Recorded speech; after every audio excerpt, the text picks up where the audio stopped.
Showtime. Yay. Going. All right. Looks like we're going live. Let me just think we're on here.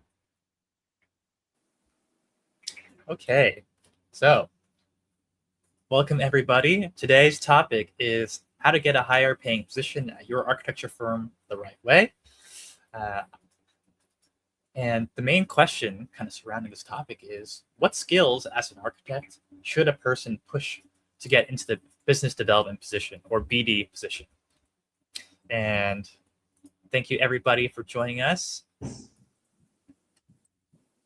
We're going to have folks trickle in here, but I'm here with Ivanna Papushenko. I hope I said that right. Yeah. Also known as the Fraulein Architektin. But Ivanna, you reached out to me last week when I made a post about this topic, and I was saying to folks, hey, if you want to get a higher paying position, get into the BD side. And so many people were like, what is the BD side and how do I get into it? But yeah, you reached out to me and you just really wanted to learn more about this topic, and I loved your curiosity.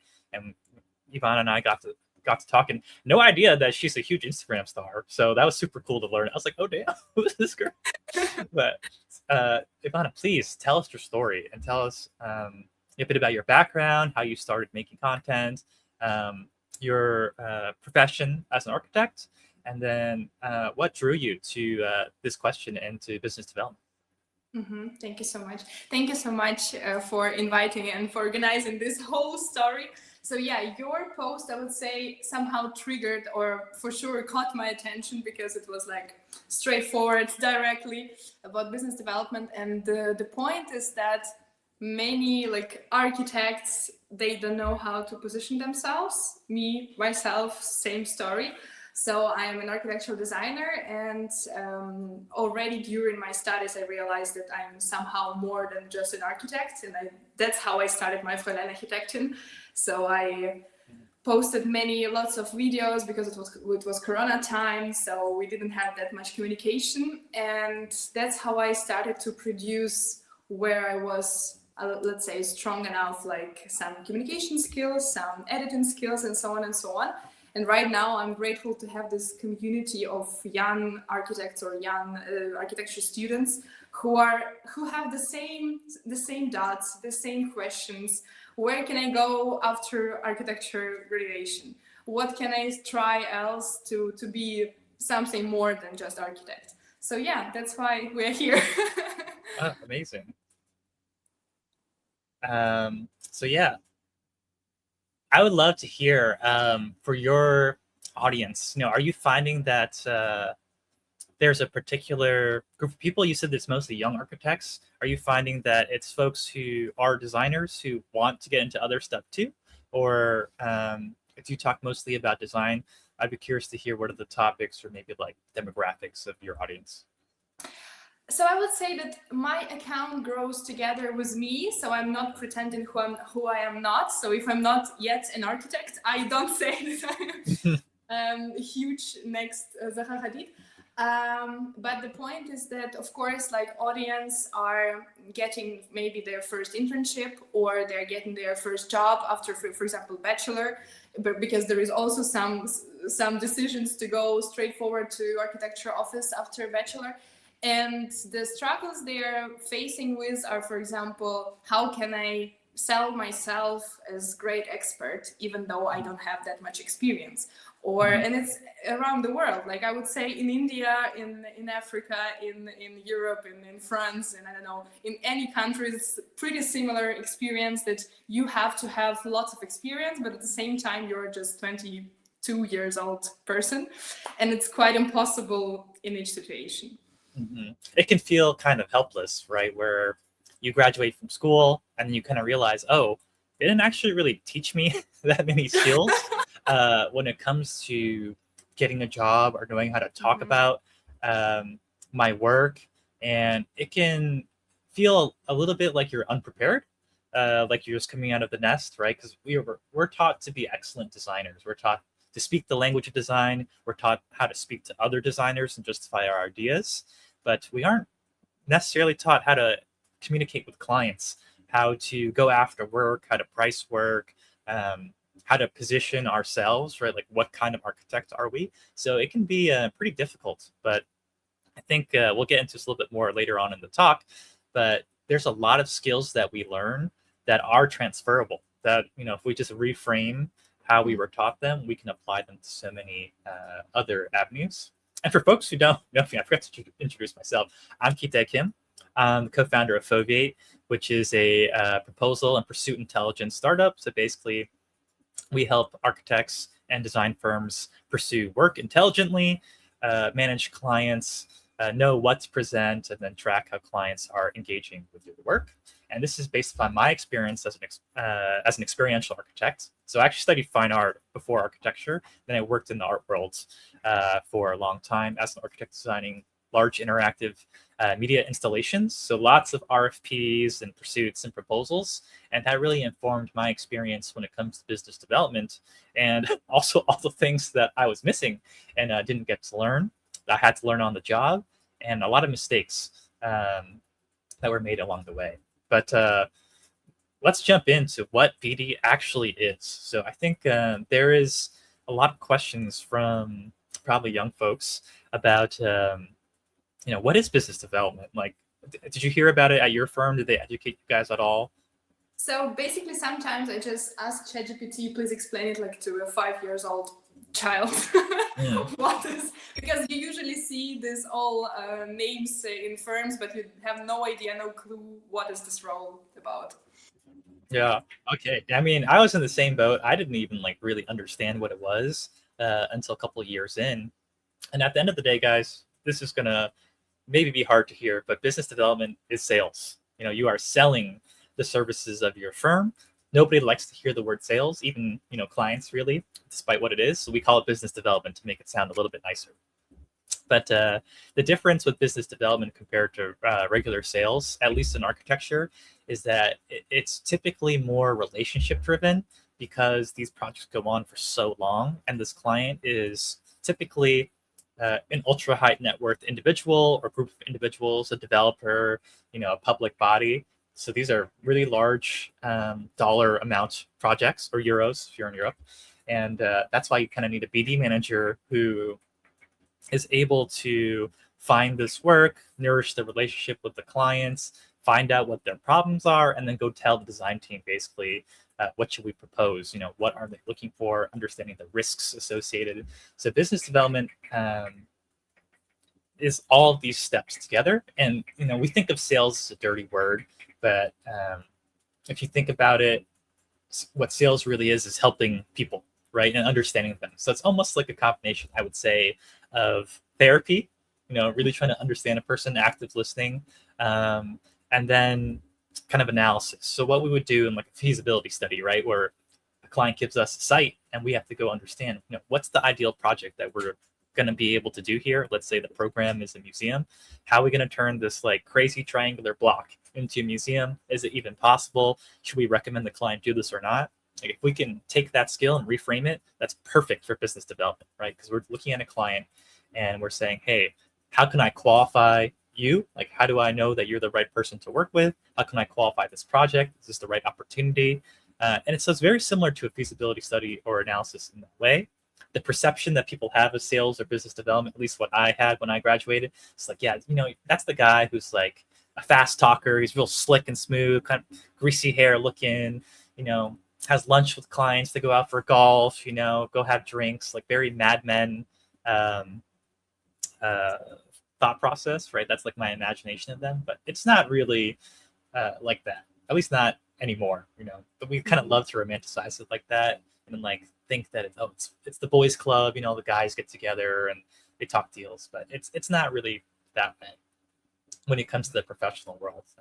Architecture is global, it's worldwide, so understanding this will kind of help you understand how your firm wins work, no matter what position you're in. So when it comes to things dealing with clients, you really are about to get married to this person, if you think about it, right? Any project you worked on, probably minimum was 2 years, right? And on the long end, that can be a decade. So you have to know. And as a BD person or a principal or seller doer, and for folks who are not familiar with seller doer, it just kind of means that you are a designer and you are selling at the same time. So you kind of own the whole relationship of, let's say finding and meeting with clients. Like let's say it's a federal RFP, and then being their main point of contact throughout the entire project lifecycle. So you hold their hand. There's a problem, they call you. You got to pick up, but also you're designing, right? And you have a powerful position there because you are not only the person who has a warm relationship with this client, but you also, because of that relationship, know what to do. So that's kind of business development in a nutshell. But yeah, I think this is a very important topic for people to get into nowadays, because if you look at the stats, at least in the US, and I'm sure it's the same worldwide, like we're in a bit of an economic slump, right? Mm-hmm. And 50% plus, so more than 50% of firms are actually looking for new business. They're looking for new clients.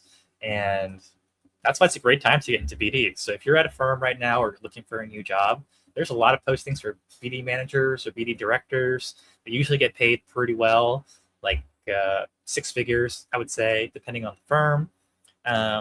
And it's just a good time to learn these skills. And if you ever want to switch jobs or you want to move up in your firm, if you're the person who brings in work, that's like the fastest way to move up, or get a job. And if you switch jobs and you have a relationship with 10 clients that you worked with in the past, and you can bring that to your new firm, you're like a guaranteed hire, right? Like everyone's going to want to work with Ivanna. They're like, oh, she knows, X number of people. They've done these projects. It was this dollar amount, this number of square footage. So it's going to be really helpful to do when you're younger, and it'll just pay itself over time. So it's a long-term kind of investment for folks.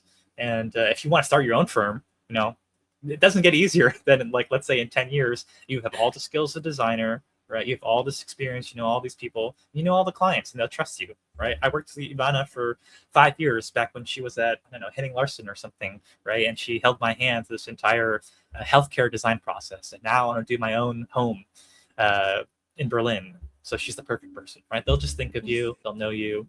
If you just are a designer at your firm and you do that for 12 hours a day, 6 days a week, and a client never speaks to you and you want to start your own firm, it's like, good luck finding clients. It's going to be tough. I'm just looking at our document here. Okay. So another question that you asked me previously is, do folks need extra training to get into business development, to BD? And do I have skills, or what skills do I have rather, that are already transferable? So, like I was saying before, there are so many skills that we learn in school that we have that are applicable to clients, but we just don't really know. For example, understanding the real constraints of a project, right? Like when we get a brief in school, we're given a lot of constraints to work with, whether they're site constraints, the program, certain things we have to do. Usually it's design related, right? Like you have to use XYZ materials or form or whatever. And that's a real thing. But when you apply that to clients, that's where it becomes more powerful, because those constraints are not invented, right? These are clients are telling you what their constraints are. So the difficulty is kind of reading between the lines.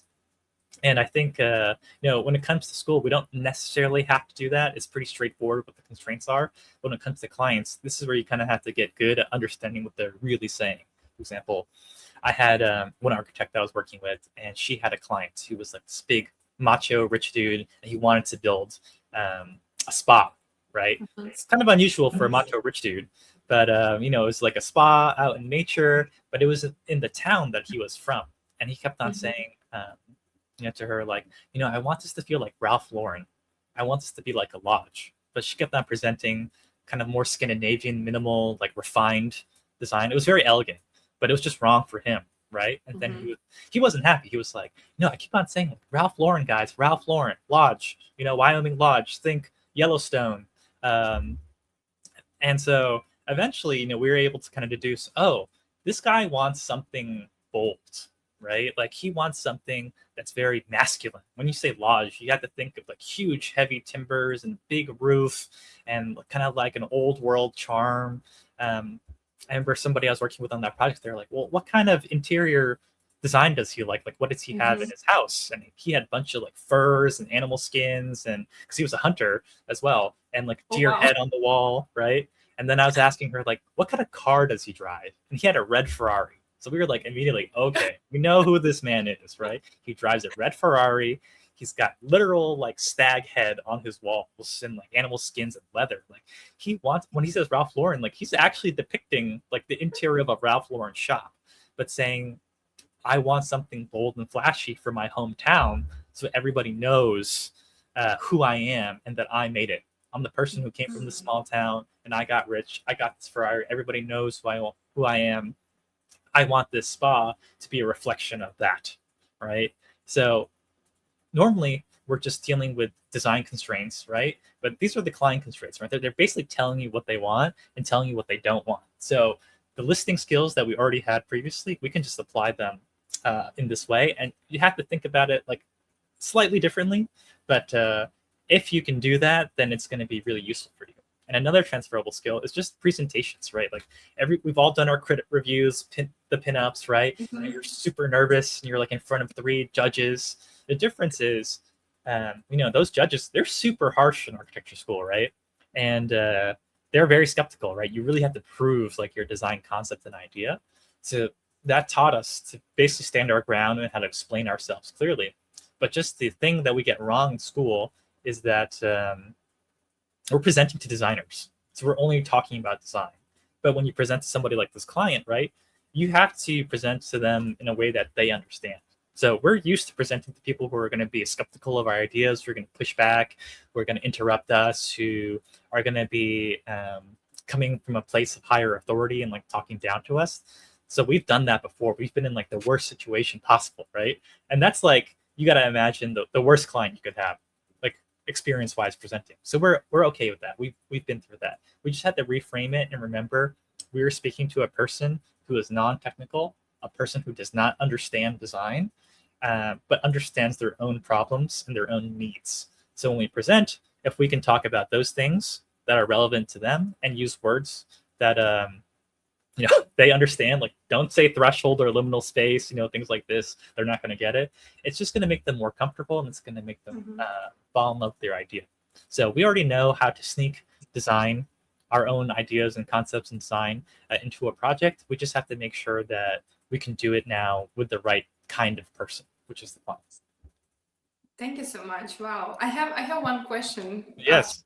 Your presentation. So first one, so basically business development, it's role of owner, or let's say CEO of architecture office, right?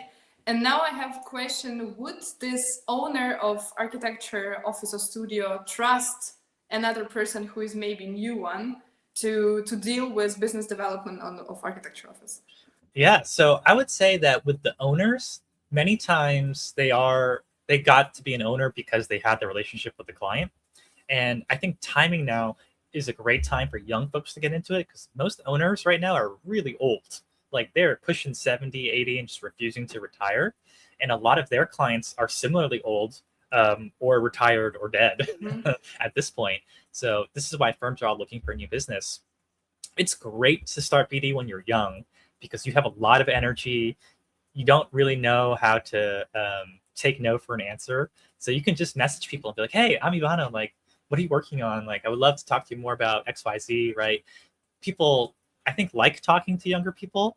And a lot of times it can feel like there's less of an agenda when someone young is reaching out to folks. And also, like, if you're young, like, you can just send 50 messages a day, like, no problem. We know how to use all these apps and, like, talk to people. We can talk to other younger folks at different companies. Like, a great way to reach out if you're in BD is talk to an executive assistant at, like, a company that you want to work with. Let's say you want to, work on OpenAI's new office in Berlin, right? Find the executive assistant at that company. Be like, hey, I saw that you're looking to build a new office space. You're hiring a lot of people. Maybe you're looking for new office space. Like, would love to have a conversation and maybe we can advise you, right? It's like, it's easy for them to say yes. So I think that's where you can pitch yourself as able to do this because the person at a firm, like they don't have that energy left. You know what I mean? Like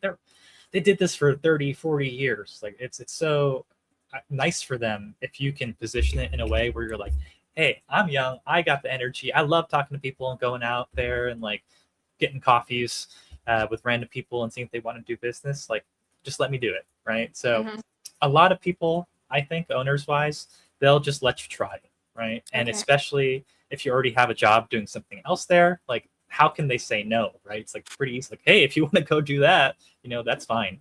Unless they really, really need you and you're like the top designer at your firm, you're the only person who knows Grasshopper, and they're like, you can't, you know, you can't be doing other stuff. Like you gotta just do renderings. I was that person at my old firm. So you know, there were certain things I wasn't allowed to do because they only wanted me to do one thing. But I see Sean here as a comment, and shout out to Sean Mulligan, one of my favorite people in the industry. Sean is the founder of Design Clarity, also the head of AIA Virginia Strategic Council. So Sean is similar to me, one of these architects who just loves the topic of BD. He loves architects who make money. You know, don't feel bad about making money. It's literally how you survive. The true definition of survive actually means to live and to like have a full life. So remember that, folks. But Sean says, want to make more money in your company? Get into BD. Become a rainmaker. The closer you are to the client, better you are at building relationships, the more you can connect their need to the good your firm creates. Totally right. I mean, Sean has done this for decades, so Sean knows this better than anybody else. But yeah, if you're the rainmaker and you're bringing money in, you are like one of the most important people in your firm. You will never get fired. You will always be prized. If you want to become a principal or partner, they're going to offer it to you earlier because they're like, Ivanna just brings in that money. Like, how can we say no to her? Like, you know, all the clients love her. If she left this firm, 10 clients might walk out with her, right? Like you want to be that person. You want to be irreplaceable. So definitely take Sean's advice to heart as well. But yeah, there's BD just opens so many doors. So just get a taste for it, you know, try it out, guys. If you don't like it, you know, you don't have to continue doing it, but you'll never suffer from having learned a new skill. And if you're really bad at it or you really hate it, then you kind of know I need to hire someone or work with someone who is good at it. So if you ever want to open your own firm one day, or you know, you're at your own firm, you kind of know like just what you don't want to do. And then I would say that's a good opportunity to cozy up and like become friends with someone who does do BD or marketing at your firm. And then you kind of know that you two make a good pair, and they can help you internally as well. But just taking our list here. Yeah, there's some skills that, you know, we didn't learn that we do have to learn if we're going to get into a BD role. And we can just briefly touch on these because, you know, this could be a big topic to learn. But go, no go. If you've never heard of this term, guys, this is basically evaluating whether or not you should pursue a client or project. So basically what that means, and you'll hear this a lot if you become an associate or principal or partner, is pursuing projects is really expensive. It costs like, in the US, an average of $30,000 in labor to go pursue a project. And usually that's like three people's team members' time. So imagine 3 people each spending an entire week, so 40 hours pursuing this project, let's say for a competition or an RFP from a private client. And if you lose, because the average win rate's only 29%, like you just lost 30K. And, you know, if you're a firm who does 10 of these a year, that's $300,000 worth of your time, money, labor, energy, just going into pursuits. And if you only win one of them, then you only won 30K like out of it. Or rather, you're buying back 30K of your labor plus whatever your fee is. So you have to be able to increase your fee on these in order to make up for it. But if you don't pitch for projects you know you're not going to win, then that will just save you a massive amount of time, energy, and honestly emotional labor. So if your firm doesn't have a go, no go process, add one. And it's pretty simple. I have a scorecard for this, and I'll share it at the end of this call. But another big thing that we're really bad at because of school is writing for a client. We like to use all these like fancy design words, but to a client, just come off as like really pretentious, right? So like, don't use any architecture jargon. Save that for school. Save that for, you know, when you're writing in Design Boom or Dzine or something, Divisare. Like, just don't use it with a client. They're not going to appreciate it. They're going to feel like you're condescending to them. So you know, don't do that. And then persistence, following up. That's a skill that is honestly tough because we don't like to do it, and it can really feel emotionally difficult, or like feel like we're being a bother. But it's just something that you have to do and feel like almost like a computer. Like if someone's not responding to you for like a couple of weeks, you just have to be like, hey, what's up? You know, I would love to catch up with you, right? So following up without shame, following up in a way that feels helpful, like giving clients like a solution to their problem or something that they're interested in. Just think about like reaching out to a friend, and that's a good way to think about it. And then talking about money. This is a skill that we're all really bad at because, you know, as creative people, we're like, money is gross. Like I didn't pick finance for a reason, or like business school. Like I don't want to be that guy. But it's the lifeblood of your business. If it helps, think about money as just like think about it as buying time. You're buying time to be creative. You're buying time to have better designs. You're buying time to do the projects that you want to do. So if you just remove the dollar sign or euro sign from the number and think about that as like a time that you're buying, you're adding time to your clock so you can do whatever you want. And you know, the more time that you can buy, aka increasing your fee, the happier you're going to be because you have more options. And along with that comes the power of saying no. So many firms, they feel like they have to pitch on everything because they don't have enough business coming in. And if you don't have enough money, then you have to pitch on everything, and you lose a lot, and you feel worse, and then you make less money. So really, you want to be able to buy the power of saying no. And you can do this too by just saying no in the beginning. Having that go, no-go process, you should probably say no to most opportunities. If they don't feel like you're capable of doing them, it's not enough money, the client's not a good person, you can't do it in the timeline, like expectations are unrealistic. You want to basically be able to like look at all those factors and evaluate if it's like a 80% or let's say 75% good scenario. And it's like that's like a C, right? So you want to be above that, C or up. Philip has a comment. Be the tree so deeply rooted that when they try to pull you out, they shake the whole forest. A small plant can be uprooted with little effort because it hasn't yet had time to develop its roots. A great tree is different. The strength isn't found in what people see above the ground, but in the years of unseen growth beneath it. Great quote, Philip.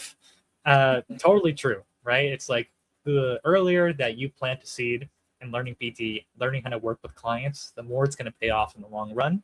And you will be a better architect for a better designer, because you're never going to be in the situation where you present something to a client, they're like, I hate this, right? Because you know, after talking with so many clients for so many years, how to deduce what people actually want, what they're actually trying to tell you. And honestly, it's going to make you a better friend and a better partner, a better child, a better parent, you know, because you're able to read between the lines. So it's going to be a skill that's just going to help you a lot in life. Okay. Now, here's a question from Alam.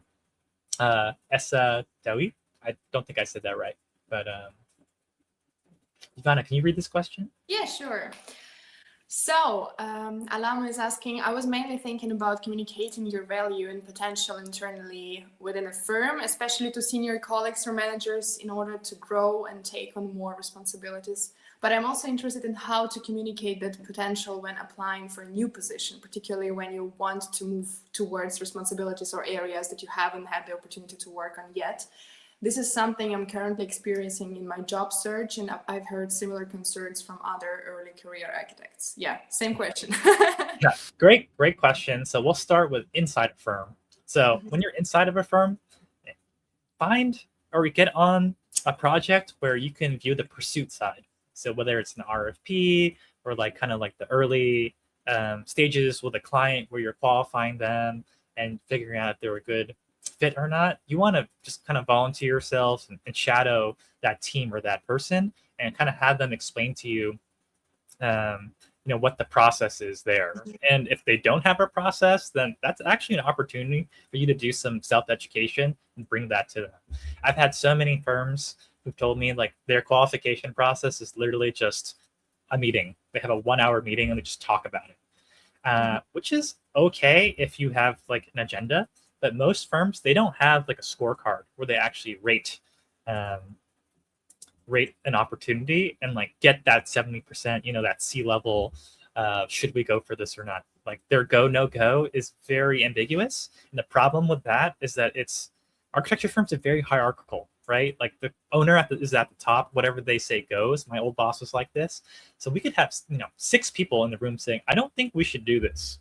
But the owner is like, gut feeling, this client's going to be great. The money's not so good, but like, it's Louis Vuitton. So how can we say no? Right. Yeah. And everyone's like, no, it's going to be a nightmare. Like the money's not good. The timeline's crazy. Like what they're asking for is super unrealistic. Mm-hmm. But if you run this in a structured way and you're able to generate a neutral number from that, whether it's via a scorecard or in my platform, Fovate, it's basically an AI assessment, then you're able to have a more structured and neutral and objective output that can give all the decision makers at your firm better information about what to do next. So, and it just makes it easier conversation with the principal or the owner, because now you have proof, right? Mm-hmm. That the client is saying one thing, we're proposing another, their budget, our capabilities, our team members, resumes and their busyness, like it just doesn't match up, right? If you can show that in data to somebody, like it's very difficult for them to say no, right? Because they're literally arguing with facts.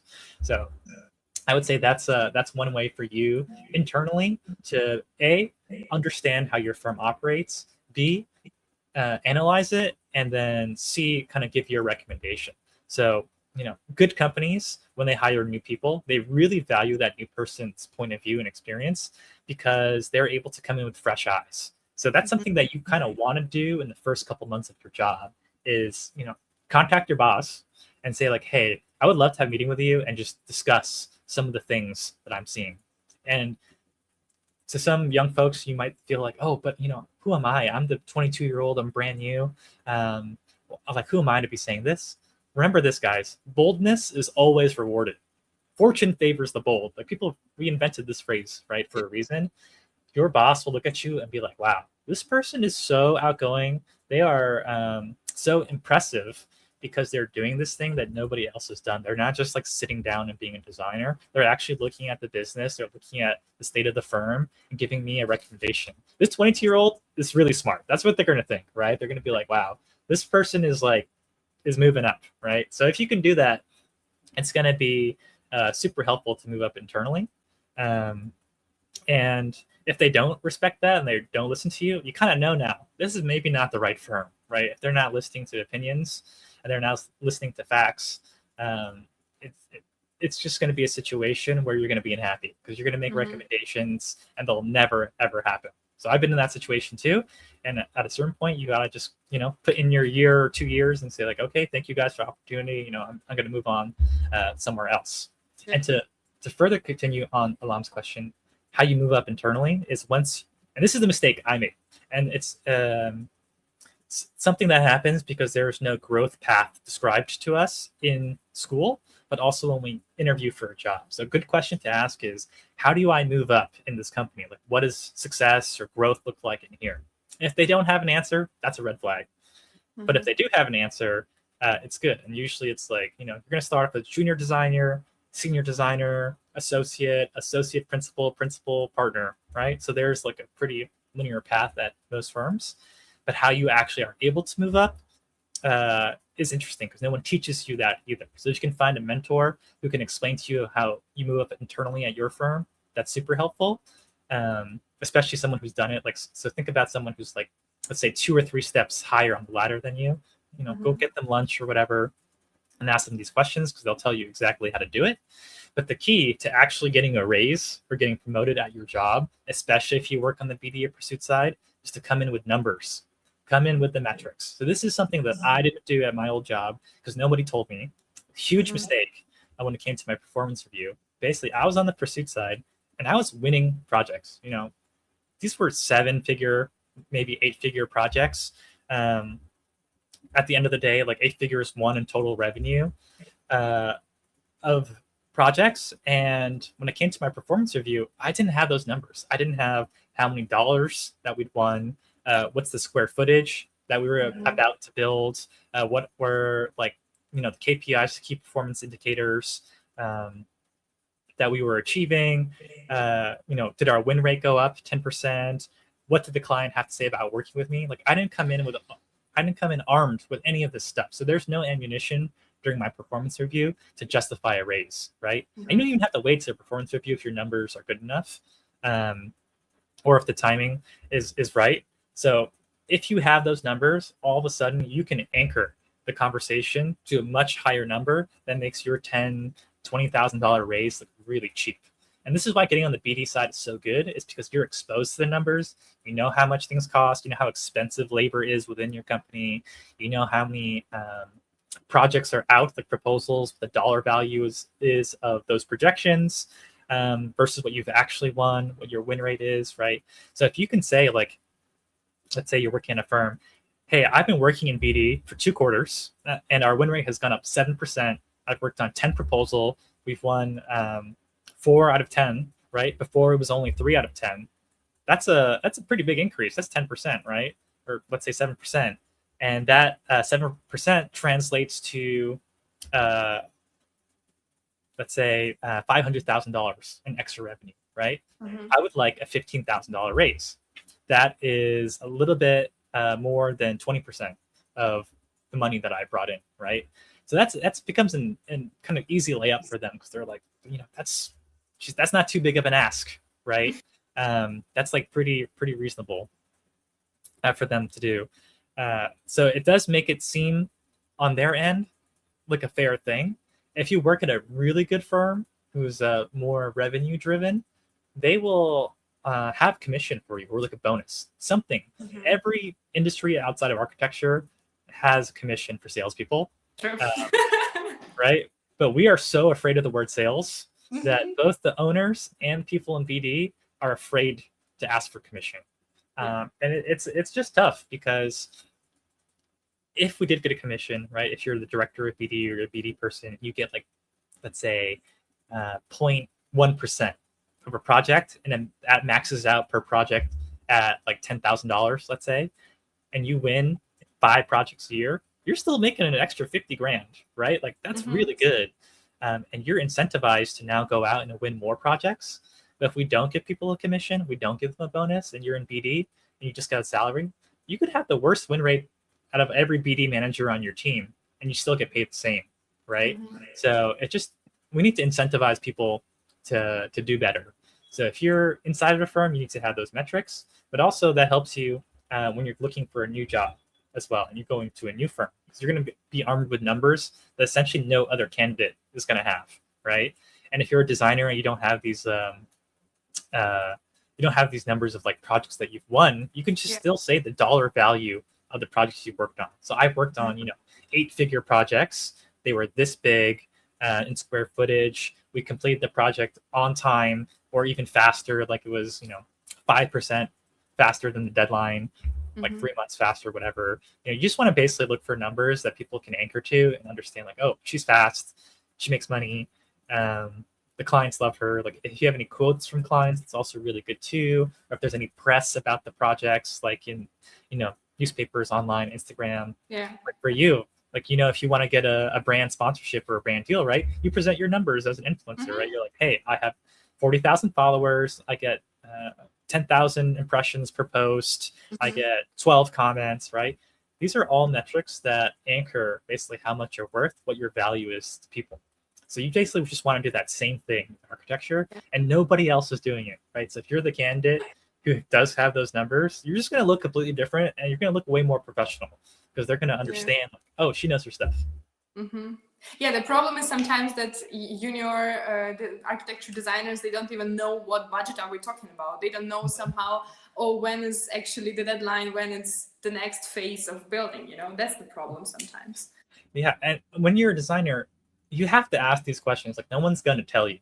So, and it doesn't hurt to ask. It's not like they're hiding it from you typically. It's just like, there's no occasion for them to be like, hey, Ivanna, let me just tell you these numbers real quick. You are doing $300,000 worth of work right now. Okay. How is Okay. Now I have a question. Like I have two questions. First one, how does the day, typical day of business developer look like? What's the role? Where do they meet new clients? Are we talking about private clients? Are we talking about public clients? Like, this is first question. Yes, yes. So it really depends on the size of your firm and kind of what your specialty is. So, for example, if you are working on federal projects, right, um, government RFPs, you're kind of working with your team to be prospecting and like looking for people putting out RFPs. So there's a bunch of tools that you can use for this. There's, you might be visiting like the New York City Department of Construction website, the NYC DDC, or we also have the Economic Development Corporation. So that's the NYC EDC. And they put out RFPs like every week for built environment projects. So on a BD team, you might be scanning that and looking for projects that fit you guys and doing that go no go analysis, but then also looking for the people who work in those departments and understanding the org charts. So who is the person writing that RFP? Who's the person deciding? Like a lot of your job is kind of like detective, right? Figuring out like, okay, who does that person report to, and who actually decides who's going to win this RFP and what's their criteria for actually winning this. The RFP will say some of those things, but you kind of have to, read between the lines and look at it a little bit more. In Foviate, for example, when you upload an RFP, it figures those things out for you and it gives you that assessment. So it's for people in BD to kind of read between the lines faster and understand that. Alam has another question. I hope I'm saying your name right. I'm so sorry. One thing I'm realizing from this discussion is that I may already have a valuable skill that I haven't highlighted enough.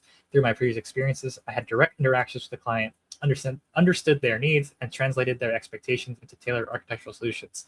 I realize now that this is an important strength that I should communicate more clearly during my current job search. Yes, perfect. Yes, you should absolutely do that. When they ask you for your portfolio, a lot of times we just like to put the sexy renders, maybe some drawings. It really depends on what position you're going for. But if you're going for a BD role or a seller doer role, let's say a principal or something that's client facing, you should absolutely highlight this client experience. And you can even go insofar as to describe this client in detail, because someone reading this on the hiring side, if you can describe this client relationship and interaction in detail, they've seen it all, right? They're going to be like, oh shit, mom has done this before. Like she knows what she's talking about. She was able to handle a really difficult client, figure out their needs. Even if it's like a small residential project, right? You might have like, I don't know, let's say the husband or the wife who is super difficult and they have 3 kids. You have to figure out how to, put in a playroom, but also a 2-car garage, but they don't want the playroom to be too cut off from the kitchen or the living room. So they want to see what the kids are doing, right? Like even small things like that. And describing the process of like figuring out how that was important to the client, figuring out the rendering style the client liked, like, oh, they really loved our watercolor styles. We did all of our renders that way, and they fell in love with that, and they helped win the project. Saying things like this during the interview will really help someone understand that you have skills that are not just design. Because everybody, you have to remember, being a good designer in this industry is table stakes. It's nothing special, right? It's special to other people who are hiring us, right? Because they're like, oh, she's an amazing designer. Like her taste is great. Like I can see this painting behind her. Like clearly she has an eye for color, right? And interiors. But to a firm trying to hire you, right? They're like, I see an amazing, sexy portfolio every day, right? So what are the other things that are going to set you apart? Okay, so and what would you say? What is the one thing that person can start right now for business development for this role? Yeah, I would say starting right now, if you are at a firm, talk to the people in BD or marketing and try to understand what your firm's pursuit process is. Try to understand, where are we finding projects? Where are we like logging all this information, right? Like do we have a database, a CRM? Who is our ideal client? So I would say like one of the number one things you can do is go to your principals or boss, your owner, and say like, who is our ICP or who are our ICPs? ICP stands for ideal customer profile, right? And basically, you want to construct a like single page document, and you can call this your avatar but your avatar is your ideal client, right? Like, Yeah. what are the qualities that they have that we really like, who gel well with us? So let's say that your firm is a specialist in, let's say, healthcare design, and in particular, like medical wards. Like you design hospital rooms and operating rooms and stuff. Your ideal customer profile is like pretty strict, right? You now know like it's probably a hospital administrator. They're probably in their late 40s, early 50s, maybe 60s. They've gone through a career as a doctor, and now they're more of a higher level role, director, overseeing things. Because it's healthcare, there are very stringent rules. They're probably going to be a really risk adverse person. So I know that when I present information to them, it's going to have to be really structured, detailed. It's going to be something where they have to show it to a lot of other people who are looking at compliance and risk. How do I find this person? Go to hospital events, right? Go to places where doctors talk, give lectures, medical journals, right? Advertise there. This is how you can find that ideal customer profile, and like that person will bring work to your firm. So if you're looking to get into BD, right, that's something you can present to your firm. It's like, hey, I'm looking at all of our projects, and you can just look at your firm's website, and like we mainly do X. Let's say multifamily commercial, and I've now done this work and figured out that we're good at this from certain square footage, a certain dollar size is our project average project value. Here's the ideal customer profile. Here's how I think we should start pursuing more projects like this. Because 90% of firms, they just wait for the phone to ring. They're like, yeah, we get our business from referrals. We just wait.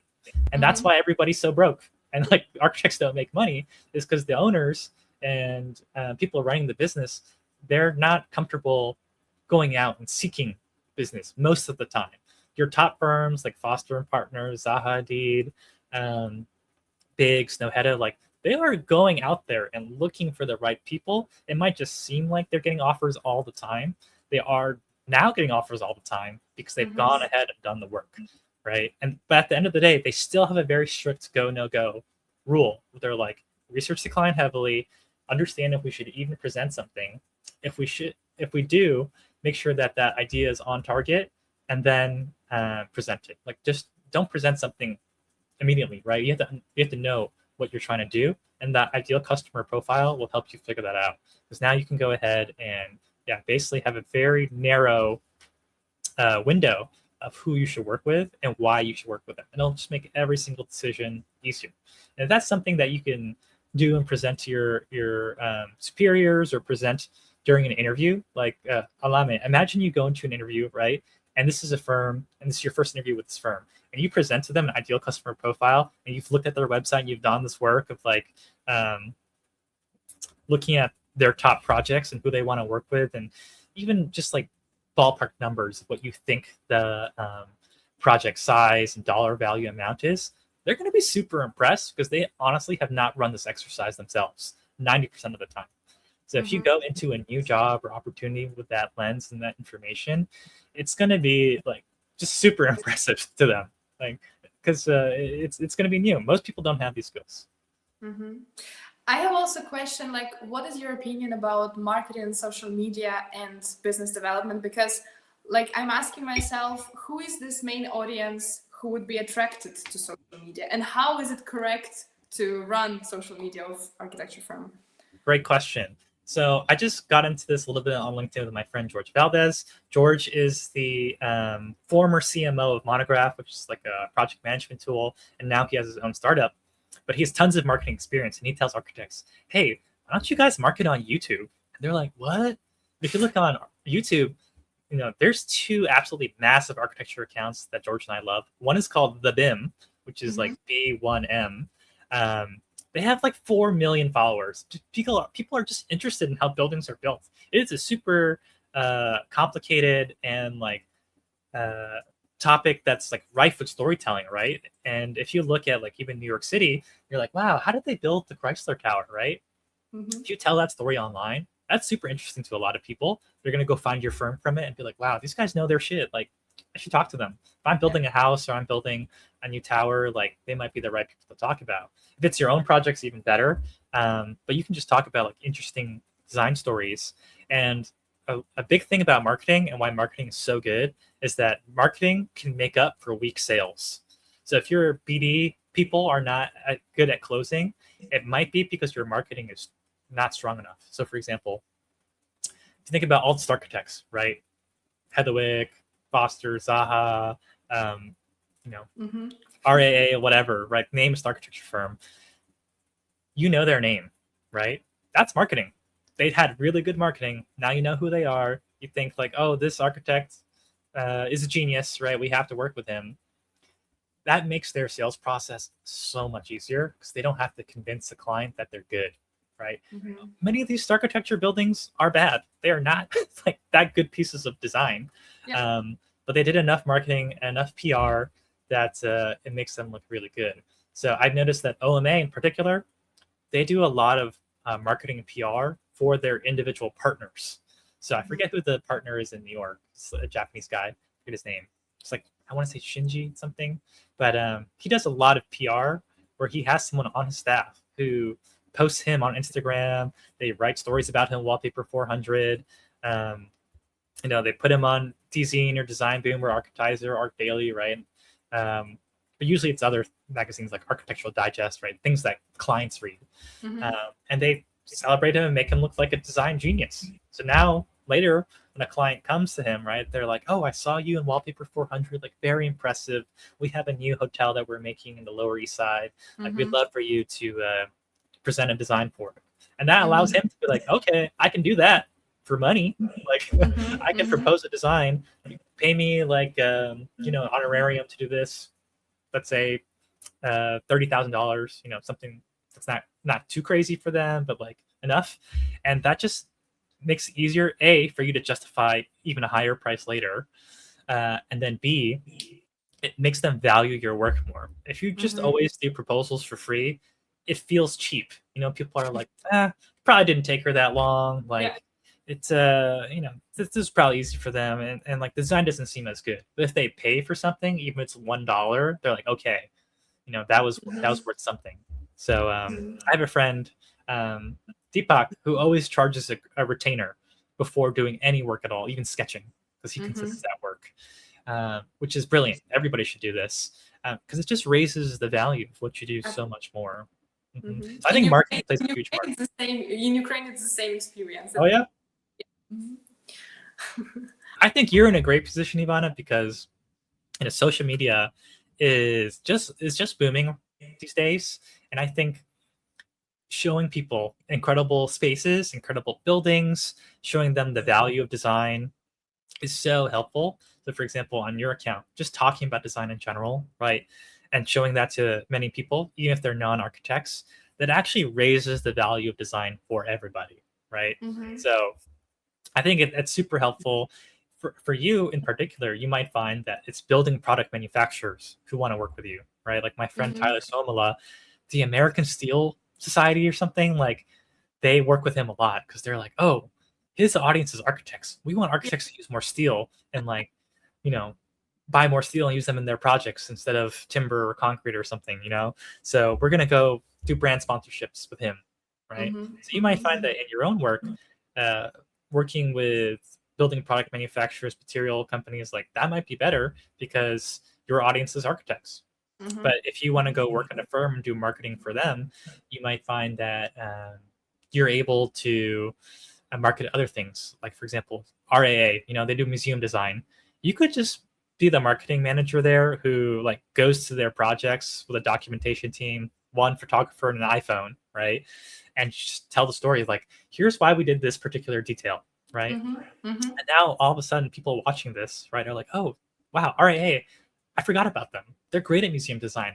Look at how much thought and care they put into this one bench that they sourced from Tahiti, because this is like the Asian Pacific wing of the museum. We know they have taste. We know they have culture. They do a lot of research.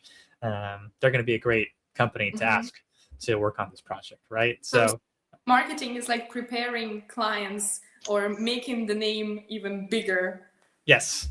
If you don't have good marketing, it's very difficult, I think, to be a successful firm because you have to go now into every meeting or into every like prospective conversation explaining who you are.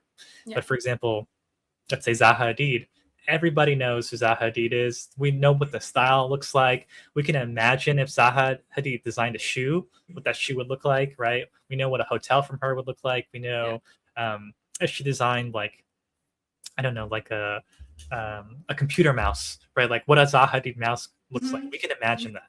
So if your client can imagine that beforehand, it just does so much work for you, right? Like it makes sure that every design you propose is on target. They kind of know what they're gonna get. You can justify a higher price, and it makes every conversation easier because you don't have to show a whole story of your work, right? They already know the story. You can imagine if you have lots and lots of marketing, they might have consumed like 10 hours of like case studies, Instagram reels, YouTube videos, gone to one of your buildings in person, right? So when they come to meet you and they're like, oh wow, Ivanna, like I just love everything that you do, your ethos and what you represent, it totally represents me. It's like boom, you're sold. They're not talking to anybody else. Hi, hey Zoe. Zoe's one of my friends here in New York. But she says, so much to learn. I have no business foundations. It was incredibly helpful. Yeah, unfortunately, school doesn't teach us any of this stuff.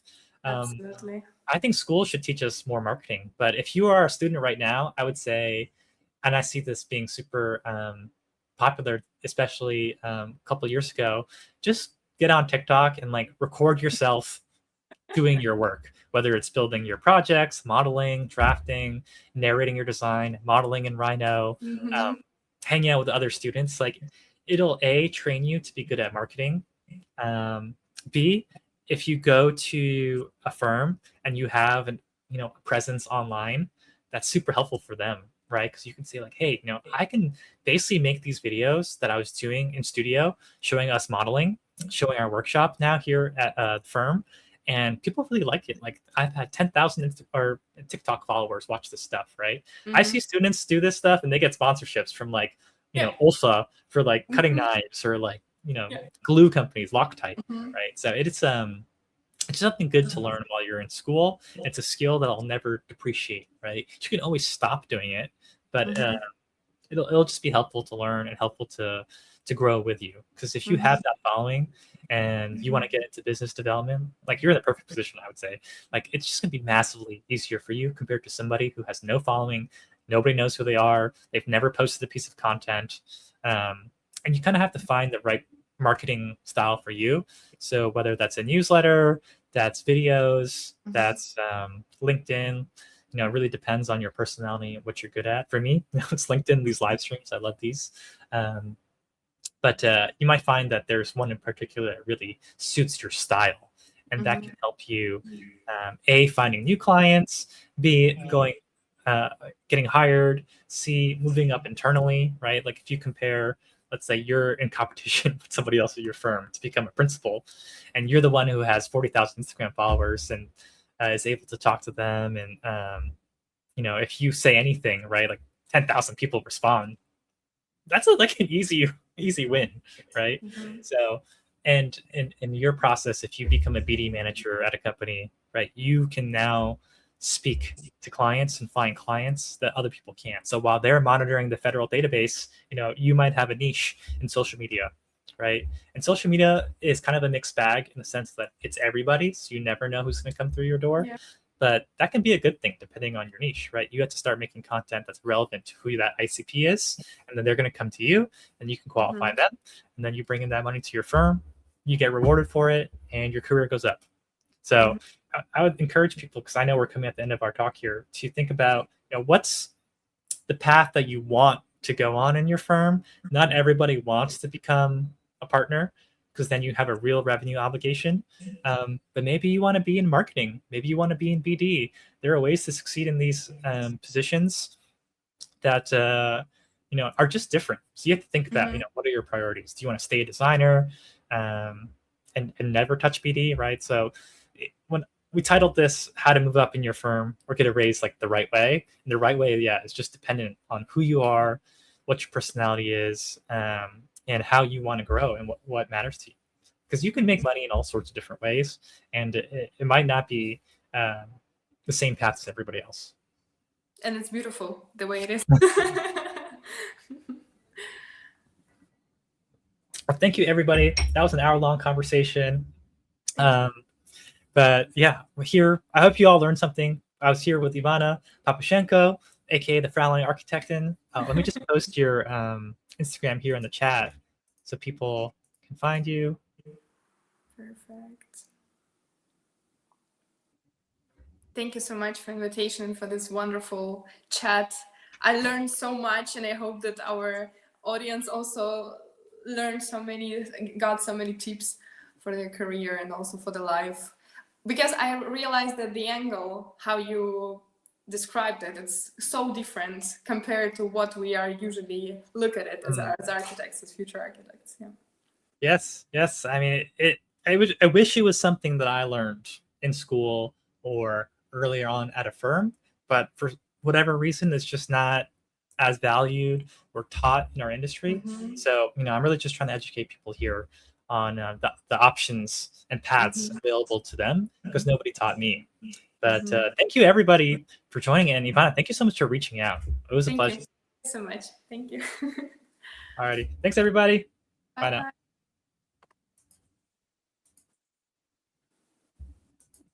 All right.